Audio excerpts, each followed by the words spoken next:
माझा नातू खूप लाडका, त्याच्या जन्मच मुळे माझ्या घरी झाला, त्यामुळे पहिल्यांदा मीच त्याला पाहिलं सगळ्यांच्या आधी. लहानपणापासून खूप अगदी नम्र, खूप अगदी त्याच्यात अगदी जेवढे गुण त्याच्या अंगात आहेत, म्हणजे चांगले गुण आहेत तेवढे सगळे चंदरच्या अंगात आहेत. अगदी समजदारपणा, बाचं वागणं, त्याचं बोलणं इतकं चांगलं की सगळ्यांना असं आपलंसं करून देतो लहानपणापासून. इतकं छान बोलणं आहे त्याचं. वागणे पण खूप चांगलं आहे अगदी. पण मुख्य म्हणजे त्याचं चांगले गुण सगळेच चांगले गुण आहेत. लोकांना आपलंसं करून घेतो आणि आपले पण प्रत्येक वेळा दाखवून देतो की तो किती हुशार आहे, किती समजदार आहे, असं त्याचं आहे प्रत्येक वेळेला. अगदी शांत, नम्र, सोज्वळ राहणी, साधी राहणी, उच्च विचारसरणी, असे त्याचे सगळेच गुण लहानपणापासून आहेत.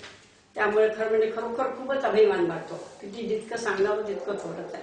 त्याची एक लहानपणीची आठवण येते की एकदा मी त्या घेऊन शेगावला गेली होती दर्शनाकरता. पण त्याने इतका छान, त्याने तो माझ्याबरोबर राहायला, दिवसभर खाणं पिणं व्यवस्थित करून अगदी एखाद्या मोठ्या मुलासारखा, आणि खूप छान राहिला. घरी येईपर्यंत त्याने मला अजिबात त्रास दिला नाही.